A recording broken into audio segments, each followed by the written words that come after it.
नमस्कार, आप सभी को नवरात्रि की शुभकामनाएं। मैं doctor Devshree Chhaparwal, managing director and senior orthopaedic consultant, Mewar group of hospitals, पिछले 22 साल से उदयपुर संभाग में सेवा दे रही हूँ।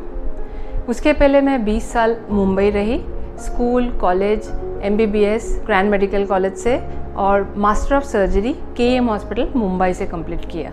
पिछले 2 दशकों से ऑर्थोपेडिक फील्ड में हर तरह के सर्जरी में कर चुकी हूँ, बट पीडियाट्रिक ऑर्थोपेडिक सर्जरीज हमेशा मेरा इंटरेस्ट ऑफ एरिया रहा है। इस कोरोना महामारी के दौरान भी मेरे पास बहुत सारे नवजात शिशु आए, उनको मैंने सही तरह से एडवाइस किया, सर्जरीज भी की।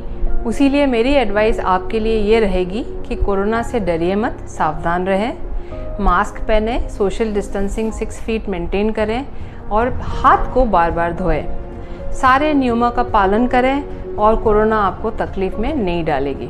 मेवाड़ ग्रुप ऑफ हॉस्पिटल्स का यही लक्ष्य रहा है कि हम लोग विश्वस्तरीय health care facility Tier 2, Tier 3 cities के लोगों को दें। इसी लक्ष्य को सामने रखते हुए हम लोग राजस्थान और MP में 10 ब्रांचेस चलाते हैं। पीडियाट्रिक ऑर्थोपेडिक्स के बारे में लोगों की जानकारी बहुत कम होती है, इसीलिए मैंने सोचा कि आज आप लोगों से थोड़ा सा पीडियाट्रिक ऑर्थोपेडिक्स के बारे में चर्चा करें। आप लोगों ने कभी सोचा है कि जब एक नवजात शिशु पैदा होता है, उसकी उतनी छोटी सी साइज़ कैसे अपना इतना बड़ा सा एडल्ट साइज़ में पहुंच जाता है? ये सब ऑर्थोपेडिक वंडर्स हैं। नवजात शिशु जब पैदा होता है तब उसके शरीर में 300 से भी ज़्यादा हड्डियां रहती है और ये सारे हड्डियां कार्टिलेज के रूप में होते हैं। इनमें आस्ते आस्ते कैल्शियम की डिपोजिशन होती है और ये कार्टिलेज टुकड़ों में रहते हैं उनके बॉडी के अंदर। जैसे बच्चा बड़ा होता है, ये कार्टिलेज एक के साथ एक जुड़ के अल्टीमेटली एडल्ट जो जिसमें 206 बोन होते हैं, हड्डियां होती है, वो बनती है। तो आप सोचिए कि ये ऑर्थोपेडिक वंडर नहीं तो और क्या है। पीडियाट्रिक ऑर्थोपेडिक्स बच्चों के हड्डियों की स्टडी है। आप सब जानते होंगे, बच्चों के ग्रोथ के दौरान उनके हड्डी में एक एपिफाइसिस बोल के ग्रोथ सेंटर होती है। ये ग्रोथ सेंटर ही सारे ग्रोथ को कंट्रोल करती है।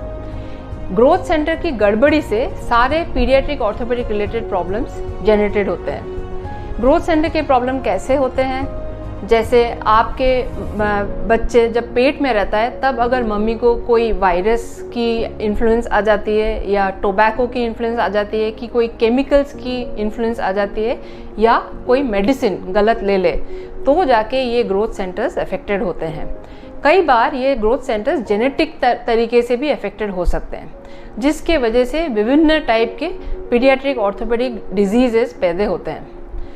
इसमें हम लोग देखते हैं कि ज़्यादातर बच्चों में पैर में मुड़ा हुआ जाता है, कुल्ले में प्रॉब्लम होती है, घुटनों में प्रॉब्लम होती है, कोहनी में प्रॉब्लम होती है, रीढ़ की हड्डी में प्रॉब्लम हो सकती है और उनके चलने में तकलीफ हो सकती है और उनके फुट एंड एंकल एरिया में विभिन्न प्रकार के प्रॉब्लम अराइज हो सकते हैं। बच्चों में फ्रैक्चर्स की भी एक बहुत बड़ा प्रॉब्लम रहता है। ज़्यादातर फ्रैक्चर्स बच्चों में प्लास्टर द्वारा ही ट्रीट कर सकते हैं हम लोग। और इसमें एक बहुत बड़ी बात जो आपको जानकारी रहना चाहिए वो है रीमॉडलिंग। बच्चों के हड्डियों में रीमॉडलिंग की एक बहुत बड़ी ताकत होती है। तो उसीलिए अगर आपके बच्चों के हड्डी टूट गए और प्लास्टर में हल्का सा टेढ़ा मेढ़ा जुड़ भी गया, आपको इतना चिंता वाली कोई बात नहीं होती है। आपका जो बच्चे की हड्डी है वो वापस रीमॉडल होएगी और अपने ओरिजिनल हड्डी की शेप वो 6 से 8 महीने के अंदर ले लेती है। ये छोटी छोटी जानकारियाँ आपको बहुत सांत्वना देगी कि आपके बच्चों में इतनी चिंता करने वाली कोई बात नहीं होती है। इसी तरह की क्वेश्चंस अगर आपके मन में हैं, आप ज़रूर हमारे पास आए, कांटेक्ट करें। हम आपको एडवाइस करेंगे कि आपके बच्चों के लिए सबसे अच्छी एडवाइस क्या होगी। पीडियाट्रिक ऑर्थोपेडिक्स रिलेटेड प्रॉब्लम्स के लिए आप जब मेरे साथ परामर्श करने आएंगे, आप बिल्कुल चिंतित ना रहें कि कोरोना से आपका कोई भी प्रॉब्लम आएगी। हम लोग हमारे हॉस्पिटल में पूरा सावधानी रखते हुए मास्क पहनते हैं, डिसइंफेक्शन करते हैं, फ्यूमिगेशन करते हैं, सोशल डिस्टेंसिंग मेंटेन करते हैं और अगर हमारे को कोई पेशेंट डाउटफुल लगा, हम लोग उनका HRCT high resolution CT scan chest करते हैं, बिकॉज ये देखा गया है कि कोरोना में CT scan is the gold standard for detecting corona. X ray chest में चेंजेस आने के 3 दिन पहले हाई रेजोल्यूशन CT स्कैन में ये सारी चीज़ें देखा जाता है। तो हमारे हॉस्पिटल में हम लोग रेगुलर रूप में हम लोग पेशेंट्स के CT स्कैन कर रहे हैं। तो आप ये चिंता मत करें कि कोरोना पेशेंट से आपका कोई भी कांटेक्ट आ जाएगी। आप बिना चिंता के आइए, परामर्श करिए और सावधान रहिए। Thank you very much. धन्यवाद।